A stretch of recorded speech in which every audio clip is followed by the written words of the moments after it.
प्रिय साथियों नमस्कार। मैं दिलेश्वर भट्ट आप सभी का स्वागत करता हूं फिर से आपके अपने परिवार स्मार्ट पीएससी एकेडमी पर। मैं आशा करता हूं कि आप लोग स्वस्थ होंगे, मस्त होंगे, जिंदाबाद होंगे और अपनी तैयारी में सजग रूप से बने होंगे। साथियों, आज हम भारतीय भूगोल के अंतर्गत एक महत्वपूर्ण टॉपिक कृषि कृषि से रिलेटेड जितने प्रकार के प्रश्न पूछे गए हैं उनके हम लोग टॉप 20 क्वेश्चनों को सिलेक्ट करके यहाँ पे रखे हैं साथियों। तो चलिए किस प्रकार से भारतीय भूगोल के अंतर्गत प्रश्न पूछे गए हैं उसे हम लोग सॉल्व करते हैं। ठीक है, तो पहले क्वेश्चन का बिना कोई विलंब किए हुए हम लोग क्या करेंगे, श्री गणेश करेंगे सर। तो चलिए पहला क्वेश्चन क्या करें देखते हैं। भारत की भारत के कुल क्षेत्रफल का लगभग कितने प्रतिशत भाग पे कृषि की जाती है। ए ऑप्शन है 54.6%, बी ऑप्शन है 41%, सी ऑप्शन है 40.5%, डी ऑप्शन है 51%। तो जो भारत की जो कुल क्षेत्रफल है, भारत का कुल क्षेत्रफल क्या है, अपने आप में 100% है। इस 100% में से कितने प्रतिशत पर कृषि कार्य किया जाता है, तो इन 100% पे 51% भूभाग पर क्या किया जाता है, कृषि कार्य किया जा रहा है। क्या किया जा रहा है, कृषि कार्य किया जा रहा है भाई। भारत के कुल जनसंख्या कितनी है, 100% जनसंख्या है। क्या है, 100% जनसंख्या है। इस 100% जनसंख्या में ये भारत की कुल जनसंख्या है। इस कुल कुल जनसंख्या जो कि इस कुल जनसंख्या में से 54.6%, कितना, 54.6% जो जनसंख्या है ये किस पर कृषि करेंगे, 51% भूभाग पर कृषि करेंगे। ठीक है, रिलेट करके समझिएगा। भारत की कुल क्षेत्रफल अपने आप में 100%, भारत की जनसंख्या अपने आप में 100%। ये जो भारत की कुल जनसंख्या है इसमें का 54.6% जनसंख्या भारत के 51% भूभाग पर क्या करते हैं, कृषि कार्य करते हैं सर। ठीक है, तो इस प्रश्न का सही आंसर क्या होगा, कुल क्षेत्रफल का कितना प्रतिशत भाग पे कृषि कार्य की जाती है। तो इस प्रश्न का सही आंसर होगा ऑप्शन नंबर डी, 51%, जो कि बिल्कुल सही होने वाला है। ठीक है, चलिए अगले क्वेश्चन का श्री गणेश करते हैं। कृषि का उल्लेख भारतीय संविधान में किस अनुसूची में आता है। तो कृषि का उल्लेख किस अनुसूची में आता है जी, समवर्ती सूची, है ना। किस में आता है, तो फिर आता है ये 7वीं अनुसूची में। किस में आता है, 7वीं अनुसूची में आता है। इसमें आएगा, 7वीं अनुसूची में आएगा सर। ठीक है, इस प्रश्न का सही आंसर ऑप्शन नंबर सी होगा, समवर्ती सूची में कृषि का उल्लेख किया गया है। अगले प्रश्न की ओर बढ़ते हैं। तो फिर भारत में हरित क्रांति लाने का श्रेय किसे जाता है। अब भारत में हरित क्रांति का श्रेय किसे जाता है। ए ऑप्शन है श्रीधरन, बी ऑप्शन है स्वामीनाथन, सी ऑप्शन है जहांगीर भाभा, डी ऑप्शन है हरगोविंद खुराना। तो भारतीय अगर देखें तो भारत में अगर हरित क्रांति को देखें तो भारत में हरित क्रांति का श्रेय लाने का श्रेय जाता है स्वामीनाथन को जाता है। किसको जाता है, एम एस स्वामीनाथन को जाता है। किसे चाहेगा, एम एस स्वामीनाथन को जाएगा। ये जो भारत में अगर क्रांति देखे, कृषि संबंधित क्रांति देखे, तो बहुत सारे क्रांति आपको देखने को मिलेगा, जैसा कि हरित क्रांति देखने को मिलेगा, श्वेत क्रांति देखने को मिलेगा, पीली क्रांति देखने को मिलेगा, नीली क्रांति देखने को मिलेगा, गुलाबी क्रांति देखने को मिलेगा, रजत क्रांति देखने को मिलेगा। तो ये क्या है और किनसे संबंधित है, इस प्रकार के प्रश्न पूछे जाएंगे। सिर्फ और सिर्फ हरित क्रांति से बस नहीं, बाकी और भी क्रांतियों से प्रश्न पूछे जाते हैं, साथ ही साथ इसके जनक से भी प्रश्न पूछे जाते हैं। देखिए ये जनक से प्रश्न पूछा गया है ना। तो खाद्यान्न उत्पादन के लिए कौन सी क्रांति है, ये इस प्रकार के प्रश्न पूछेगा। कौन सी क्रांति किससे संबंधित है, इस प्रकार के प्रश्न पूछेगा। तो चलिए पहले हम लोग भारत में जो जितने भी प्रकार की क्रांति देखने को मिलता है, जो महत्वपूर्ण क्रांति है उसको हम लोग देख लेते हैं सर। ठीक है, तो पहली क्रांति की अगर बात करूं, क्रांति का नाम, क्रांति का नाम, ठीक है, ये क्या है, क्रांति का नाम है। ठीक है, किस क्षेत्र के लिए इसे लाया गया है, इसे हम लोग देखेंगे, है ना। क्षेत्र हो गया, और इसका क्या विशेषता है, क्या तथ्य है, इसके बारे में हम लोग देखेंगे। इसका क्या तथ्य है जी। ठीक है, ये है, ये हो गया। पहला कौन सा है भाई, तो पहला हम लोग बात करेंगे, पहले क्रांति का बात करेंगे जिस क्रांति का नाम है हरित क्रांति। क्या नाम है, हरित क्रांति, हरित क्रांति। पहला कौन सा है? हरित क्रांति है। ये जो हरित क्रांति है, ये इसका अगर देखें तो इसका सर्वाधिक प्रकाश अगर देखें, जनक अगर देखें तो कौन है? एम.एस. स्वामीनाथन है, जो कि भारत में कब आएगा जी हरित क्रांति? ये 1960 से 1970 के दशक में ये आएगा जी। 1960 से 1970 के दशक में यह हरित क्रांति लाया जाएगा। अगर स्पेसिफिक अगर सन देखें तो आपको याद रखना है 1965 से 67, 65 से 67 आपको याद रखना है। ठीक, किस क्षेत्र के लिए लाया गया था? तो खाद्यान्न उत्पादन के लिए लाया गया था। किसके लिए? खाद्यान्न उत्पादन के लिए लाया गया था सर। खाद्यान्न उत्पादन के लिए, किसके लिए? खाद्यान्न उत्पादन के लिए लाया गया था। तथ्य क्या था? इसकी विशेषता क्या थी? ये जो हरित क्रांति है इसका प्रभाव सर्वाधिक पड़ा है किस फसल पर? तो धान और गेहूं पर सर्वाधिक फसल पर पड़ा है। किस पर पड़ा है? धान और गेहूं पर, धान और गेहूं पर। ऐसा कौन सा क्रांति है जो कि धान से और गेहूं से संबंधित है? हरित क्रांति। हरित क्रांति का जनक कौन? एम.एस. स्वामीनाथन। चलिए जनक भी आपको यहीं पास लिख देता हूं। जनक है कौन? एम.एस. स्वामीनाथन। कौन है जी? एम.एस. स्वामीनाथन है। ये पहला क्या हो गया? पहला क्रांति समाप्त हो गया। ठीक है, यह हो गया पहला क्रांति। अब दूसरी क्रांति की बात करें। अब दूसरी क्रांति कौन सी है जी जो महत्वपूर्ण है? वो है श्वेत क्रांति। कौन सी क्रांति? श्वेत क्रांति है। श्वेत क्रांति कौन सा है जी? श्वेत क्रांति। ये जो श्वेत क्रांति है इसका जनक कौन है? तो इसके जनक की बात करें श्वेत क्रांति के, तो श्वेत क्रांति का जनक कौन है जी? डॉक्टर वर्गीज कुरियन है। कौन है? वर्गीज कुरियन है। वर्गीज कुरियन। कौन है जी? वर्गीज कुरियन है जी। ये किनसे संबंधित है भाई? किस क्षेत्र से संबंधित है? तो दूध उत्पादन से संबंधित है। किससे है? दूध उत्पादन से है। दुग्ध उत्पादन से संबंधित है। किससे है? दुग्ध उत्पादन से संबंधित है। इसकी शुरुआत कब से कब की गई है जी? तो इसकी शुरुआत की गई है 1964 से 65 में इसकी शुरुआत हुई है। कब हुई है? 1964 से 65 में इसकी शुरुआत हुई है। कब हुआ है? 1964 से 65 में इसकी शुरुआत हुई है।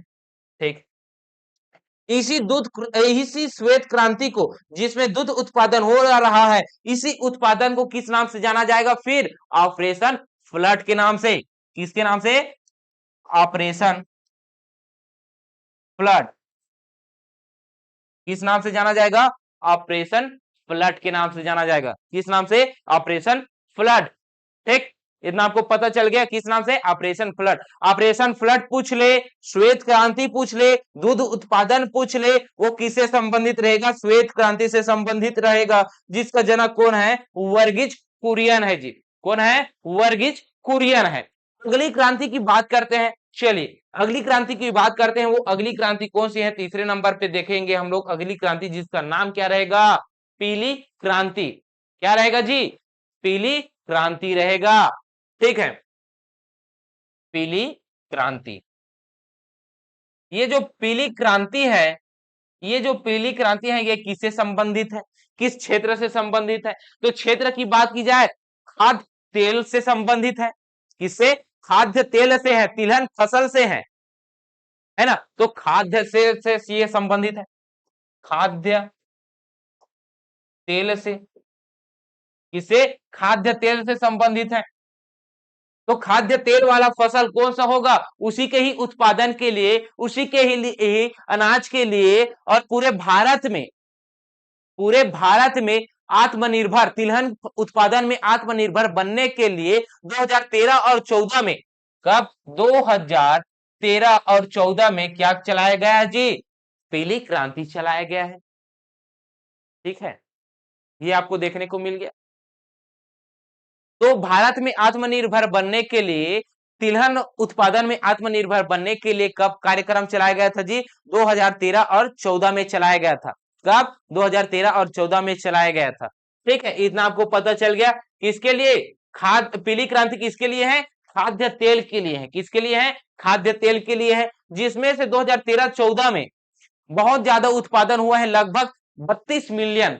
कितने? लगभग 32 मिलियन उत्पादन हुआ है जी। 32 मिलियन, 32 दशमलव एग्जैक्ट जाए तो 9 मिलियन उत्पादन हुआ है। ठीक है, 32.9 मिलियन उत्पादन हुआ है जी। बस आपको इतना ही याद रखना है। और क्या याद रखना है? भारत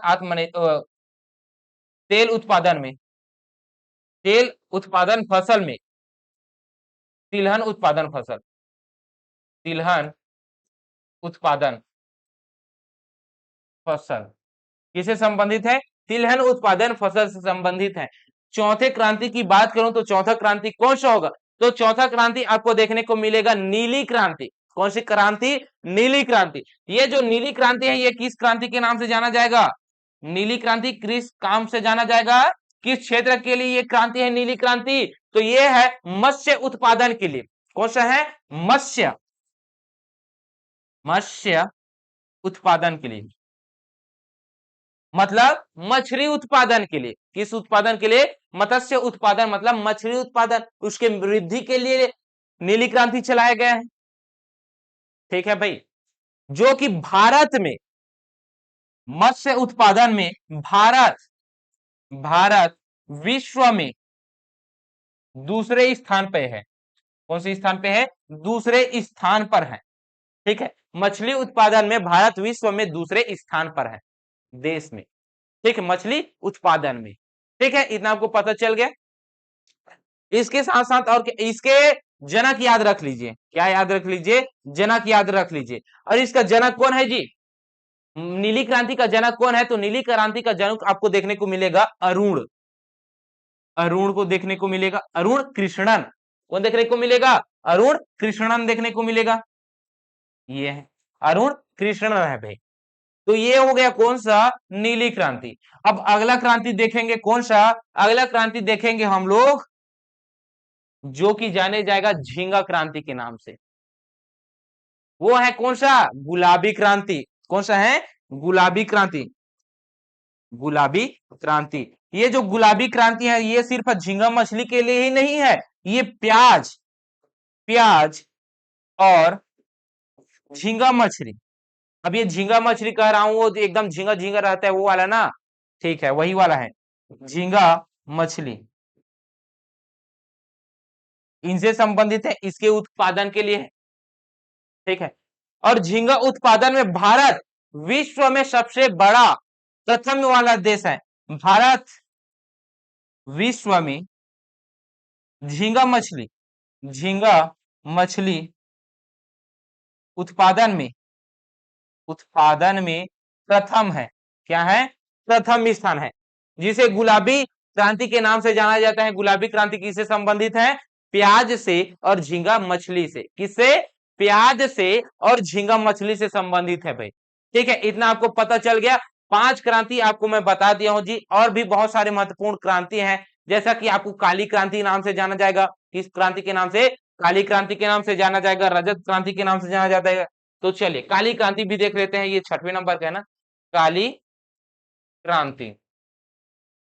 काली क्रांति किससे है जी? ये संबंधित है तेल से। किसे? खनिज तेल से, खनिज तेल से संबंधित है। अब खनिज तेल कह दिया तो यहाँ पे आपको पेट्रोलियम देखने को मिलेगा। क्या देखने को मिलेगा? पेट्रोलियम देखने को मिलेगा भाई। ठीक, ये हो गया। इसके अलावा और क्या याद रख सकते हैं? तो इसके अलावा एक और क्रांति याद रख सकते हैं, जिसका नाम क्या रहेगा? रजत क्रांति। क्या रहेगा? रजत, रजत क्रांति। क्या नाम रहेगा भाई? रजत क्रांति। ये जो रजत क्रांति है, इसके किससे संबंधित है ऐसा पूछे तो आप बता देना, रजत क्रांति संबंधित है अंडा उत्पादन से। किसे? अंडा उत्पादन से। किससे संबंधित है? अंडा उत्पादन से भाई। और ये जो अंडा उत्पादन है, ये क्या है? अंडा उत्पादन है। इसको अंडे के उत्पादन में वृद्धि के लिए ये लाया गया है रजत क्रांति। क्यों? क्योंकि भारत में अगर देखें तो भारत में अंडा उत्पादन कितना होता था? तो भारत में अंडा उत्पादन होता था, एक मुर्गी एक वर्ष में कितने अंडे देते थे? 65 अंडे देते थे भाई। कितने अंडे? 65 अंडे देता था। वही अगर अमेरिका की बात करें, इसकी अमेरिका की अगर बात करें तो अमेरिका में एक मुर्गी एक वर्ष में कितने अंडे देते थे? 295 अंडे देता है भाई। तो क्या इसके इतना भिन्नता है कि इतना ज्यादा अंडा उत्पादन आपको देखने को मिलता है अमेरिका में भारत की तुलना में? इस वजह से भारत के आंध्र प्रदेश में सबसे बड़ा उत्पादक वाला जो राज्य होगा वो कौन होगा? आंध्र प्रदेश होगा। ठीक है, आंध्र प्रदेश में सर्वाधिक, एक वर्ष में सर्वाधिक अंडे देते हैं एक मुर्गी। ठीक, इतना आपको पता चल गया। तो यहाँ पे आप क्या क्या देख लिए सर? तो यहाँ पे आप काली क्रांति देख लिए और रजत क्रांति देख लिए। ठीक है, अब बहुत सारे क्रांति तो हो गया सर, 7 क्रांति हो गया, लगभग सभी क्रांति हो गया। और यहाँ पे मैं स्वर्ण क्रांति नहीं पढ़ा रहा हूँ, गोल्डन क्रांति नहीं पढ़ा रहा हूँ, सुनहरा क्रांति नहीं पढ़ा रहा हूँ, सदाबहार क्रांति नहीं पढ़ा रहा हूँ। सदाबहार क्रांति किससे संबंधित है? लाल, पीली, गुलाबी, हराबी और श्वेत, रजत, इन सभी को एकजुट करके उन सभी का विकास करना ही क्या है? सदाबहार क्रांति है। ये सब क्रांति है, उसको मैं नहीं बता रहा हूँ। ठीक है, चलिए जो महत्वपूर्ण है उसको मैं बताया हूँ। अगले प्रश्न की ओर बढ़ते हैं। तो फिर भारत में हरित क्रांति की शुरुआत कब हुई है? तो भारत में हरित क्रांति की शुरुआत कब हुई है? मैं आप लोगों को बताया हूं, कब से कब तक? 1960 से 1970 के दशक में चला है। 1960 से 70 के दशक में चला है, जिसमें से आपको मैं बता भी दिया था कि 1965 से 64 के बीच में और अधिक ज्यादा चला है। तो इस प्रश्न का सही आंसर क्या होगा? इस प्रश्न का सही आंसर होगा ऑप्शन नंबर सी, 1967। ठीक है, अगले प्रश्न की ओर बढ़ते हैं। हरित क्रांति का अधिक प्रभाव किस फसल पर पड़ा है? तो जो हरित क्रांति का प्रभाव है वो किस फसल में पड़ा है? चावल, चावल में पड़ा है। और किस में पड़ा है? और गेहूं में पड़ा है। तो इस प्रश्न का सही आंसर क्या होगा? चावल और गेहूं होगा। ये देखिए ऑप्शन नंबर ए में है। तो इस प्रश्न का सही आंसर क्या होगा? चावल और गेहूं होगा भी। ठीक है, अगले प्रश्न की ओर बढ़ते हैं। भूरी क्रांति संबंधित है, ये जो भूरी क्रांति है ये किससे संबंधित है? ये भूरी क्रांति किससे संबंधित है? उर्वरक से संबंधित है। किससे? उर्वरक से संबंधित है। अंडा किससे संबंधित है? तो अंडा रजत, रजत, रजत क्रांति से संबंधित है। खाद्यान्न उत्पादन हरित क्रांति से, हरित क्रांति से संबंधित है। तिलहन पीली क्रांति से, पीली क्रांति से। तो ये सभी है जी। उर्वरक उत्पादन है वो भूरी क्रांति से संबंधित है। ठीक है, एक और क्रांति ऐड कर लीजिए 8वें नंबर में। अगला देखेंगे, भारत में ऑपरेशन फ्लड की शुरुआत कब हुई है? तो भारत में जो ऑपरेशन फ्लड है इसकी शुरुआत कब से मानी जा रही है जी? ऑपरेशन फ्लड किससे संबंधित है पहले ये देखिए। तो ऑपरेशन फ्लड किससे संबंधित है? रजत से। किससे? रजत से संबंधित है, रजत क्रांति से। और ये जो फ्लड है ये क्या है? अंडा, अंडा उत्पादन वाला है, अंडा उत्पादन से संबंधित है। और मैं बताया हूं जो ऑपरेशन फ्लड है रजत क्रांति है, इसका जनक कौन है करके मैं बता दिया हूं आपको लोगों को। कृष्णन अय्यर है। कौन है? कृष्णन अय्यर है जी। जिसको अगर शुरुआत देखें तो 1952, 1962, 1970 और 1985 ये सब दिया गया है ऑप्शन में। तो ऑपरेशन फ्लड की शुरुआत कब मानी जाती है? तो ऑपरेशन फ्लड की शुरुआत आप लोगों को बता दूं मानी जाती है 1970 से। कब से? 1970 से माना जाता है भाई। ठीक है, ऑपरेशन फ्लड, ये जो ऑपरेशन फ्लड है, अच्छा रजत इससे संबंधित है। ठीक है भाई, चलिए फिर आगे बढ़ते हैं। ऑपरेशन फ्लड, एक मिनट, मैं क्या बता दिया हूं ऑपरेशन फ्लड में उसको देख लेता हूं। ठीक है, ऑपरेशन फ्लड क्या है जी? वर्गीज कुरियन है।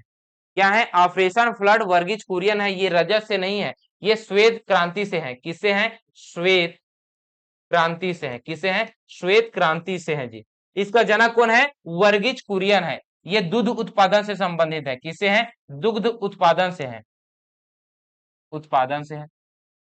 इसका जनक कौन है? वर्गीज कुरियन है, वर्गीज कुरियन है। ठीक है, ये है जिसका शुरुआत हुआ है 1970 में।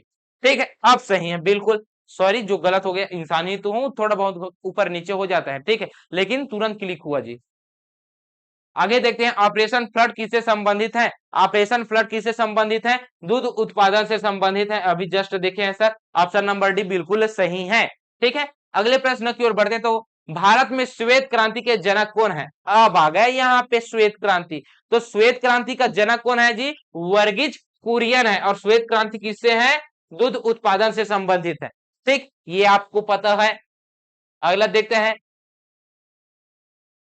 भारत में कितने प्रतिशत लोग कृषि पे आश्रित है? अब यहाँ पे क्या है, भारत में कितने प्रतिशत लोग कृषि पर आश्रित है? कृषि पर आश्रित है पूछ रहे हैं, है ना, जमीन नहीं पूछ रहे हैं। यहाँ पे कितने प्रतिशत भूभाग पर कृषि कार्य किया जाता है ये नहीं पूछ रहा है। कितने प्रतिशत भूभाग पर कृषि किया जाता है? 51% भूभाग पर कृषि किया जाता है। जिसमें से कितने प्रतिशत जनसंख्या? तो इसमें अगर देखें तो 54.6% जनसंख्या क्या करती है? 51% भूभाग पर कृषि करती हैं। तो इस प्रश्न का सही आंसर क्या होगा? ऑप्शन नंबर बी होगा। 54.6% लोग क्या करते हैं? कृषि पर आश्रित है जी। ठीक है, अगले प्रश्न की ओर बढ़ते हैं। हाइड्रोपोनिक्स का है, अब हाइड्रोपोनिक्स का क्या है जी? अब हाइड्रो, हाइड्रो मतलब जल, क्या है? जल है।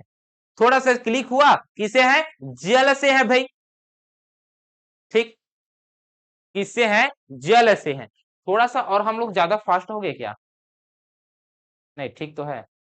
हाइड्रोपोनिक्स का है। तो हाइड्रोपोनिक्स का क्या है जी? हवा में पौधों को उगाना, जल में पौधों को उगाना। सी ऑप्शन है अंगूर की खेती, डी ऑप्शन है बागानी। तो हाइड्रो का मतलब है क्या? जल। तो जल में पौधों को उगाना ही क्या है? हाइड्रोपोनिक्स का है। क्या है? हाइड्रोपोनिक्स का है। तो अभी तो ये जल में देखे हैं हम लोग, जमीन में, भूमि में देखते हैं। क्या देखते हैं? भूमि में उत्पादन किया जाता है, जल में भी उत्पादन किया जाता है, वायु में भी पौधे का उत्पादन किया जाता है। ऐसा नहीं है कि सिर्फ जल और भूमि में, वायु में भी इसका उत्पादन किया जाता है। तो आइए उसको भी देखते हैं क्या कहा जाता है, उससे रिलेटेड भी है। एरोपोर्टिक है, एरोपोर्टिक एक है। तो एरोपोर्टिक क्या है जी? तो एरोपोर्टिक आपको देखने को मिलेगा हवा में पौधे को उगाना, जल में पौधों को उगाना, अंगूर की खेती करना या बागवानी खेती करना। तो इस प्रश्न का सही आंसर क्या है? इस प्रश्न का सही आंसर है एरोपोर्टिक, हवा में पौधों को उगाना को ही क्या कहा जाता है? एरोपोर्टिक कहा जाता है। जो पौधे हैं जिसको हवा में उगाया जाता है उसे ही हम लोग क्या कहते हैं? एरोपोर्टिक कहते हैं। ठीक है सर, इसके अलावा और भी बहुत सारे हैं जी, यही बस तो नहीं है। सेरीकल्चर कहते हैं। तो सेरीकल्चर किसे कहते हैं? देखते हैं भाई। हवा में पौधों को उगाना, जल में पौधों को उगाना, अंगूर की खेती करना या रेशम कीट पालन करना। तो सेरीकल्चर किसे कहते हैं? जो रेशम कीट पालन किया जाता है उसी को ही क्या कहा जाता है? सेरीकल्चर कहा जाता है। क्या कहा जाता है? सेरीकल्चर कहा जाता है। सेरीकल्चर का मतलब है रेशम कीट पालन के लिए जो जो कृषि कार्य किया जाता है, उस कृषि कार्य को क्या कहा जाता है? सेरीकल्चर कहा जाता है सर। और देखते हैं सर, एपी कल्चर किसे कहा जाता है? अब आ गया क्या? AP culture. तो देखिए सर, एपी कल्चर का मतलब क्या है? अभी हम लोग देखे हैं हवा में उगाने वाला, जल में उगाने वाला, रेशम कीट पालन वाला। अब एपी कल्चर का मतलब क्या है? तो एपी कल्चर का मतलब है मधुमक्खी पालन करना। क्या है? मधुमक्खी पालन करता है उसे ही क्या कहा जाता है? एपी कल्चर कहा जाता है। ठीक है, अगले प्रश्न की ओर बढ़ते हैं। तो फिर पीली क्रांति संबंधित है। पीली क्रांति किससे संबंधित है सर? दूध, सॉरी दूध बोल रहा हूं, श्वेत क्रांति दूध से है। पीली क्रांति संबंधित है तिलहन उत्पादन से। किससे है? तिलहन उत्पादन से है सर। ठीक है, इस प्रश्न का सही आंसर क्या होगा? फिर तिलहन उत्पादन से होगा। चले अगले प्रश्न की ओर बढ़ते हैं। वर्मी कल्चर, वर्मी कहने का मतलब है वर्मी कंपोजिट उत्पादन कहां से किया जाता है?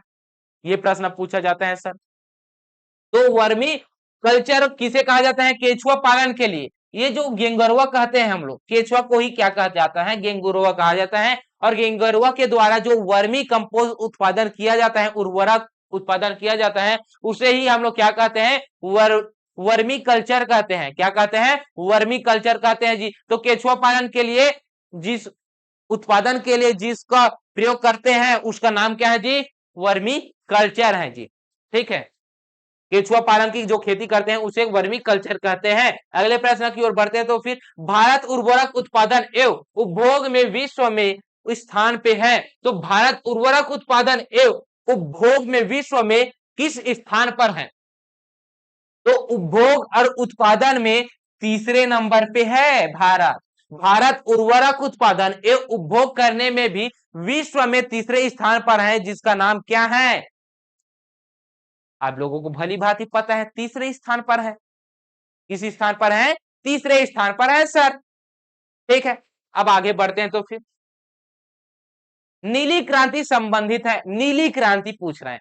अब ये जो नीली क्रांति है ये किससे संबंधित है? खाद्यान्न उत्पादन से तो हरित क्रांति है, अंडा उत्पादन से तो रजत क्रांति है, उर्वरक भूरी क्रांति है, मत्स्य उत्पादन नीली क्रांति है। मत्स्य उत्पादन क्या है जी? नीली क्रांति है। इस प्रश्न का सही आंसर क्या होगा? तो फिर नीली क्रांति किससे संबंधित है? मत्स्य उत्पादन से संबंधित है सर। चलिए अगले प्रश्न की ओर बढ़ते हैं। तो फिर श्वेत क्रांति संबंधित है, श्वेत क्रांति संबंधित है। अब श्वेत का है मतलब सफेद, श्वेत मतलब सफेद, और सफेद किसका दिखता है? दूध दिखता है सर। तो दूध उत्पादन के लिए जो संबंधित है उसे ही क्या कहा जाता है? श्वेत क्रांति कहा जाता है।